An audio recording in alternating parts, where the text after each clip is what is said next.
श्री स्वामी समर्थ. शुभ सकाळ सगळ्यांना. मी सविता स्वागत करते तुमचं माझ्या चॅनलवरती. तर सगळ्या माझ्या यूट्यूब फॅमिलीचं अगदी मनापासून स्वागत आहे माझ्या चॅनलवरती. तर सुरुवात स्वयंपाकापासून होते. आंघोळ वगैरे सगळे आवरली, पटपट आवरलं, गॅस पुसला, गॅसची पूजा केली, दिवा लावला, नमस्कार केला. पटपट आवरायचं होतं, मला बाहेर जायचं होतं थोडं. तर बाहेर कुठं हे मी तुम्हाला नक्की सांगेन पुढं. व्हिडिओ आवडला तर नक्की लाईक, शेअर आणि सबस्क्राईब करा आणि व्हिडिओ स्किप न करता पूर्ण बघा, जेणेकरून तुम्हाला सगळं समजेल. तर बघा, गॅस वगैरे आवरला तर ठेवला पहिला चहा. ती गोळ्याची पावडर असते ना, तशी गोळ्याची पावडर होती, त्यामुळं चहा शिजायला थोडा वेळ लागला. असो, पण चला झाला, फायनली चहा झाला. चहा घेतला, कारण सुरुवात चहापासूनच होते. चहाशिवाय पुढचं काम करायला एनर्जी येतच नाही. असो, तर चहा घेतला आणि दार उघडलं, म्हणलं फुलं आणावं बाहेरची थोडी. तर बघा, दार उघडल्या ह्या मॅडम अशा बाहेरच बसलेल्या असतात सकाळ सकाळी रात्रभर. म्हणजे तीन आहे ती पिल्ली. ही बघा, ही काडी इथे झोपली आहे. अशी बाहेरच बसलेली असतात रात्रभर, इथंच असतात. कोण रिक्षात बसते, कोण असं पोर्चवर बसतं. तर असो, अजून एकटी आहे, ती पण कुठं बाहेर गेले, येईल. तर बघा, हे असे फुलं छोटे छोटे छान छान स्वस्तिकचे फुलं म्हणतो आम्ही. तर ही अशी फुलं म्हटलं ही तर घालू देवाला. आणि मागे एक 2-4 होती चाफ्याची आलेली, पांढरा चाफा. तर म्हटलं ती आणि ही थोडी थोडी घातली की होऊन जातील, म्हणून मी ही तोडली. फुलं छान होतात, 1 तासभर तरी अशी ताजी राहतात, नंतर सुकतात. तशी लवकरच कोमेजतात ती फुलं, पण म्हटलं असो, नसण्यापेक्षा आपली बरं. आणि फुलांशिवाय देवपूजा म्हणजे नाही, शक्यच नाही. मला तर नाही. फुलं जेवढी असतील तेवढी छान वाटतात. तर बघा, अशी छान अशी पांढरी शुभ्र फुलं होती. तर म्हटलं चला, ह्यानेच काम चालू करू आपण आता. चालवूया आजच्या दिवस त्यासाठी. आणि हे बघा, हे असं पाण्यासाठी ठेवलं जनावरांना, आता उन्हाळ्यात ताण लागते ना म्हणून. तर बघा, ही आली. माझा आवाज ऐकून त्या काळीला बोलवताना ही आली अंगावर. हिचंच मग अशी म्हणत होते मी. बरं नव्हतं हिला, गॅस्ट्रो झाला होता. इंजेक्शन वगैरे देऊन आता तिचा जीव वाचवला आम्ही कसा तरी. तर बघा, ही अशी. आणि काळी पण आहे ती पण. हां, ही बघा, ही आली ही काळी. तर ही अशी 3 पिल्ले आहेत. खूप हुशार आहेत, खूप छान आहेत. म्हणजे दरवाजाचा किंवा रिक्षाचा किंवा माझ्या गाडीचा जरी आवाज आला ना, तरी लगेच येतात मागं. म्हणजे त्यांच्या एवढं माहिती झाली की ही आमचीच गाडी आहे असं. खरंच जनावरांना जीव लावलेला कधीच वाया जात नाही. माणसांपेक्षा जनावरं खरंच खूप हुशार असतात.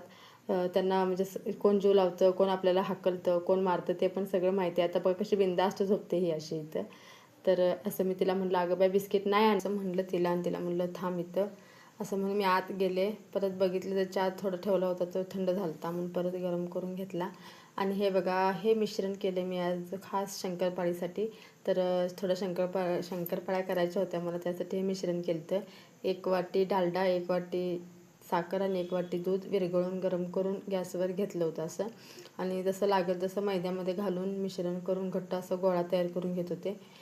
तर एकदम घातलं तर प्रमाण बिघडू शकतं, मिश्रण म्हणजे पातळ घट्ट होऊ शकतं, म्हणून मी जसं लागेल तसंच घट्ट म्हणून घेतलं. गोळा लाटून कडेचे कापून घेतले आणि चौक असा तयार करून घेतला. आणि त्याच्या अशा छोट्या छोट्या चौकोन चौकोन करायचे, कारण मी लांबड्या शंकरपाळ्या असे ते शंकरपाळ्याच्या आकाराचे असतात तशा नाही करत, मला तशा मी नाही करत. मी असं चौकोन चौकोन आकाराच्याच करते, छोट्या छोट्या.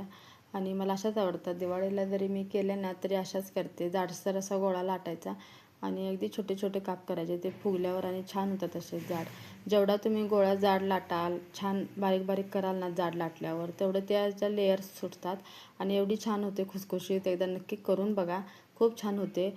तर मी असं थोडं थोडं करून सगळ्या गोळ्याचं, म्हणजे नंतर एकदम गोळा घट्ट होतो, त्यामुळे जेवढं जेवढं आहे मळलेलं तेवढ्या गोळ्याच्या छान असे चौकोन चौकोन छोटे छोटे एकदम असं लाटून आणि काप करून घेतले त्याचे. तर तुम्ही बघतालच पुढं किती झाल्या. त्या जास्त नव्हत्या केल्या मी, अर्धा किलोच्या वगैरे अशा केल्या. तर बघा, हा आला मुलगा मध्ये. त्याला नव्हतं माहिती की कॅमेरा चालू केला आहे. मी त्याला म्हणतो त्या अरे व्हिडिओ चालू आहे कॅमेरा, तर इकडं तिकडे बघत होता कुठे. मग त्याला दिसलं, मग तो झाला तसा मागं. तरी पण असो, मुलं आहेत म्हणल्यावर तेवढं तर आगाऊपणा मस्ती थोडी तर चालायचीच. चला, तर मग मी बघा असं सगळं लाटून घेतले, एकदम सगळे काप करून घेतले. तर बघा, एवढं असं झालं होतं ते. अजून पीठ बाकी होतं, पण जेवढं मळलं आहे तेवढं तर म्हणलं करून घ्यावं. नंतर कसं होतं, शंकरपाळीचं ते गोळा नंतर परत घट्ट झाला नाही की लाटता नाही येत, त्याच्यामुळे जेवढं पीठ मळलं होतं तेवढं सगळ्याचे करून घेतले. अजून बाकी होतं थोडं, ते म्हटलं नंतर करू. तर बघा, तेल तापण्यासाठी मगाशीच ठेवलं होतं मी. चांगलं तेल कडक तापलं होतं. एक पिठाचा तुकडा टाकून बघितलं तर छान तळला गेला, त्यामुळे म्हटलं आता सगळंच टाकावं. तर असे टाकले. आता जरी ते एकत्र दिसत असले काप तरी ते चांगले भाजले ना, तळले गेले की व्यवस्थित सुट्टे सुट्टे होतात आता थोड्या वेळाने ते कढईमध्ये. त्यामुळं काही टेन्शन घ्यायचं नाही एवढं. तर बघा असं जरा हलवलं त्याला, म्हणजे खाली चिटकू नये म्हणून. चिटकत नाही तसं ते सहसा, तरी पण जरा सुट्टं होण्यासाठी मदत होईल त्याला म्हणताना जरा धाऱ्यानं हलवलं. तर थोड्या वेळानं बघा असं तांबूस एकदम, जास्त कडक पण नाही, जास्त काळपट पण नाही, जास्त अगोदर पण नाही काढायच्या, की एकदम मोठा पण गॅस नाही करायचा. काय होतं, मोठा गॅस केला की ते फक्त वरूनच आपल्याला लाल झाले असं दिसतं, की आपल्याला वाटतं की तळले गेल्यात, पण तसं नसतं. आतून ते कच्चे राहतात. त्याच्यामुळे मंद गॅसवरच, बघा माझा गॅस मंदच आहे, थोडा मिडियममध्ये, तशा गॅसवरच तळायच्या शंकरपाळ्या. तर बघा, बघू शकता तुम्ही बिस्किटचा आकार कसा, सॉरी बिस्किटचा कलर कसा असतो आपला पार्ले बिस्किटचा वगैरे, तशा ह्या शंकरपाळ्या थोड्या मंद आचेवर कच्च्या असं म्हणजे मिडियममध्ये कलर येईपर्यंत भाजून घ्यायच्या. तर बघा, ह्या अशा माझ्या शंकरपाळ्या छान अशा झाल्या होत्या. चवीला पण छान झालत्या, गोड पण झालत्या, आणि मेन म्हणजे खुसखुशीत पण झालत्या.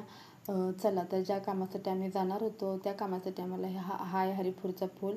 इथे कृष्णा नदीचा आणि वारणा नदीचा संगम आहे. तर ह्या पुलावरूनच आम्हाला जावं लागणार होतं ज्या कामासाठी आम्ही जाणार होतो बाहेर त्या. तर चला बघा, इथं हिरवीगार शेती, कशी ऊस लावला होता नदीच्या कडेला असल्यामुळे हिरवीगार शेती, भरपूर छान छान झाडं होती. त्या बाजूला होती, मला कॅमेरा नाही फिरवता आला तिथं. असो, तर फायनली आम्ही आलो इथं जिथं आम्हाला यायचं होतं. तर हे आहे गुरुकुल.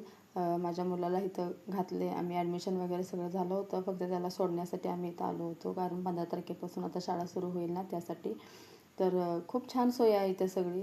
बांधकाम तसं आहे जुनं, पण भक्कम आहे, अगदी छान आहे. खाण्यापिण्याची, जेवणाची, झोपण्याची व्यवस्था वगैरे सगळी छान आहे. फार काय लांब नाही, आमच्या घरापासून 20-22 किलोमीटर होईल असं आहे.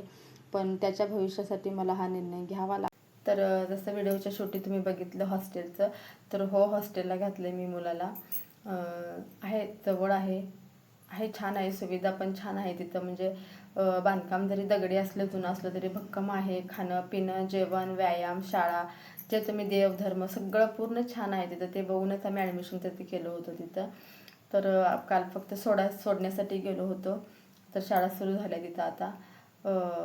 आहे लांब थोडं, पण आता एक आई म्हणून किंवा एक पालक म्हणून, प्रत्येकाच्या आयुष्यात एक असा क्षण येतो किंवा एक असा पॉईंट येतो की जिथं मन कठोर करून काही निर्णय घ्यावे लागतात. तशातलाच हा निर्णय आहे माझा. तसा तो खूप मोठा नाही आहे, 13 वर्षाचाच आहे, पण असो, त्याच्या भविष्यासाठी, तर त्याची स्वप्न, त्याचं भविष्य जर उद्या चांगलं होणार असेल तर एवढा त्याग तर आई नक्कीच करू शकते. आणि तिथे एवढं स्ट्रिक्ट वगैरे काय नाही आहे, आपण जाऊन भेटू शकतो, बोलू शकतो. महिन्यातनं एकदा आपली मीटिंग असते, म्हणजे त्यांच्या भेटीची मीटिंग वगैरे असते असं. आणि तिथून आमच्या नंदेचं गाव एक 10 किलोमीटर आहे, तिला जरी सांगितलं तरी ती तिथून जाऊ शकते. तसं काय हे नाही आहे तिथं, स्ट्रिक्ट वगैरे काय नाही आहे, चांगलं आहे सगळं. व्यवस्था खाण्याची पिण्याची टाईम टू टाईम सगळं आहे, छान आहे सगळं तिथं. म्हणजे भरपूर तिथून शिकून स्वतःच्या पायावर उभं राहिलेले आहेत. आणि आम्हाला पण तेच पाहिजे आहे की बाबा, आपलं मूल मोठं होऊन चांगले स्वतःच्या पायावर उभं राहू दे. जी स्वप्न, ज्या गरजा आमच्या पूर्ण नाही झाल्या परिस्थितीमुळे, त्या त्यांच्या नशिबी येऊ नये, त्यांच्या वाट्याला येऊ नये, त्यांचं चांगलं व्हावं, म्हणूनच हा सगळा विचार करूनच आम्ही हा निर्णय घेतला दोघांनी.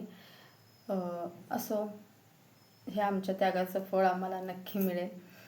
तर चला, व्हिडिओ आवडला तर लाईक शेअर सबस्क्राईब नक्की करा. सगळ्यांचे खूप खूप धन्यवाद आणि थँक्यू.